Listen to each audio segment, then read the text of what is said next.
People often ask me if I use deodorant in these pits. Absolutely not. They misspelled it. This is the diabetes aisle. TikTok medical advice. Probably 3 of the scariest words you can string together. However, that has not stopped the millions of people who are actively taking and giving medical advice on TikTok. Now look, I'm sure there's plenty of decent medical advice on TikTok. It just happens to be that that kind of advice never usually gets popular. It tends to be the pseudoscience kind of bullcrap, including what we're going to be covering today, Carnivore MD. Now this guy is basically just a giant ripoff of the Liver King, but just not as funny. He spouts the same pseudoscience kind of stuff. You know how eating nothing but red meat and liver every day of your life is going to allow you to live to 700 years old, that kind of stuff. He's one of those people that take the naturalistic kind of lifestyle and takes it to a place that is nowhere near healthy anymore, but of course tries to pass it off as the only and best way to live.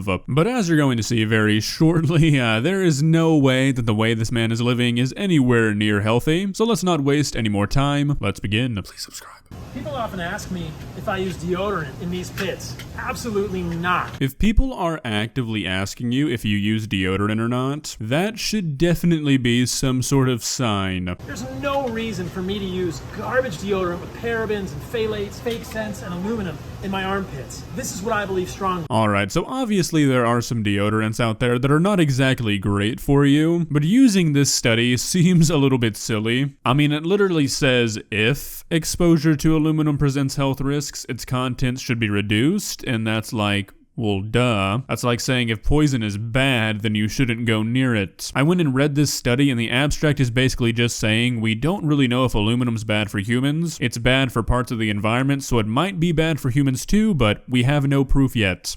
That the quality of your diet will massively influence the way that you smell as a human. And I understand that many of you work in professional environments and offices where even a properly smelling human is not allowed to be. A properly smelling human? Are you saying that humans should just smell stinky 24/7? It is not the 1400s anymore, man. Things have evolved. We don't have to stink anymore. Why fight that? In that case, use something natural like 1-to-1 diluted apple cider vinegar. But don't you dare use garbage, synthetic, nasty deodorants that smell like synthetic fake fragrances. Make sure your diet is on point because that will affect the way you smell, and get used to smelling real humans. That's what we've done for millions and millions of years. And if you must, use something like apple cider vinegar to cover up your scent if you're in an office or other professional environment. I use nothing. Yeah, that's a wonderful bit of advice, buddy. If you stink so bad that your boss is telling you you have to not smell so bad in the office, slather yourself in vinegar. Yeah, that's really gonna help the situation. Now you're just gonna smell like Easter morning. I'm in Lifetime Fitness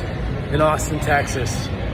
The number of people here with AirPods is insane. The number of people in this gym who are using wireless headphones in their ears and wireless headphones in general scares me. Do they know how much radiation is going into their brain? Yeah, so a common theme in this video is going to be you're going to watch one TikTok, think you can't possibly hear anything more dumb, and then you're going to watch the next one, and you're going to think the exact same thing once again. Yep, you've cracked the case, buddy. Everyone's going to have brain cancer in 10 years because wireless headphones are a thing. Just a quick question, you do know the phone that you're recording yourself with puts out a much more substantial amount of radiation, and even that amount is nothing. The sun is going to affect you more with its radiation? I mean, come on, dude. Do you research anything? So this says this is the bread, coffee, peanut butter, and snacks aisle at Walmart, but that's wrong. It's mislabeled. They misspelled it. This is the diabetes aisle. Look, we got honey buns, crullers. I didn't even know about it. This is new. Unicorn cakes, Twinkies, cupcakes, cream pies, fudge rounds, biscuits, little bites, grab and go, donuts. We got, oh my goodness, Reese's peanut butter cup filled cupcakes. Come on.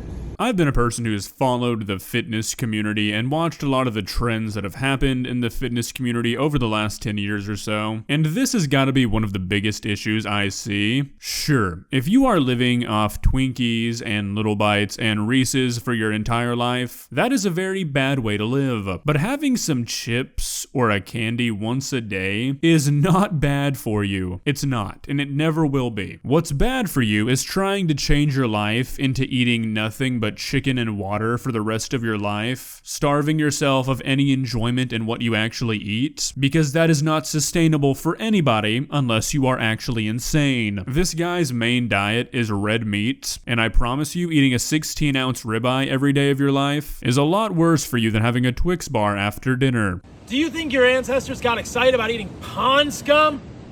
The newest superfood, sea moss. You think your ancestors got excited about garbage like this, like algae, pond scum, and seaweed? No way. Listen, animal meat and organs are the most sought after foods by humans throughout our existence. Sea moss, it's full of carrageenan, polysaccharide that is known to cause gut inflammation, colitis, and leaky gut in both human and animal models. Do you want inflammation and colitis in your gut? You can get plenty of iodine in egg yolks and animal foods. What about fucoxanthin and alginate? They lower blood sugar and cholesterol in studies, Paul.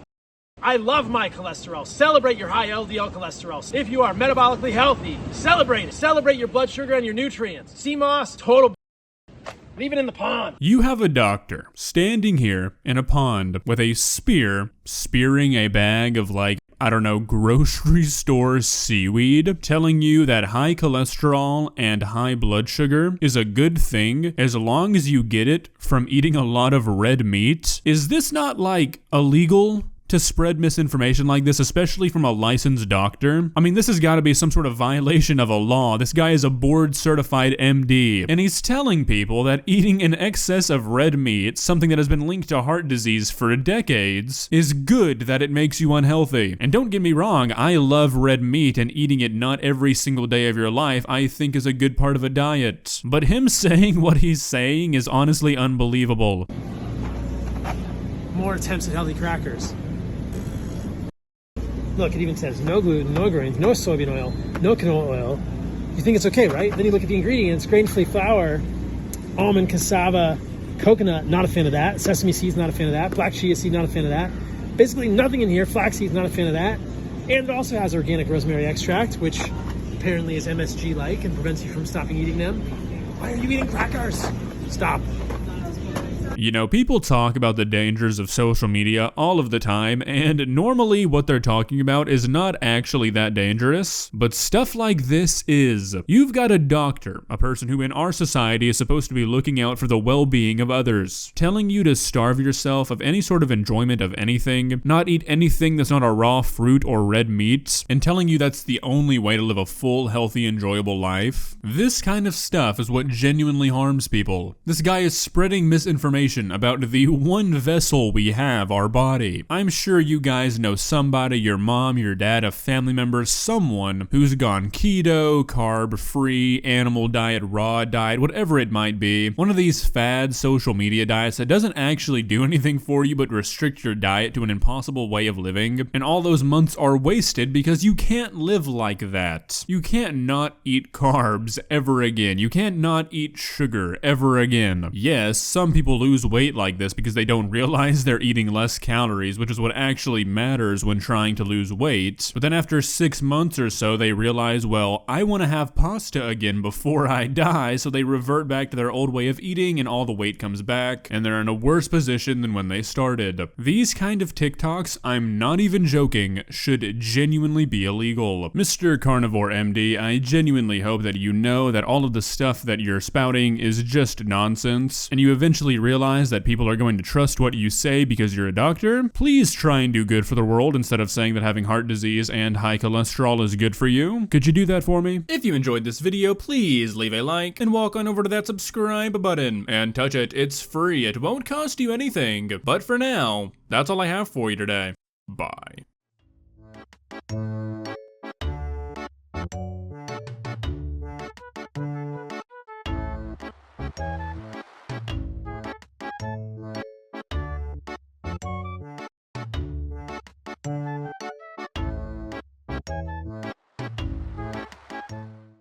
Subscribe.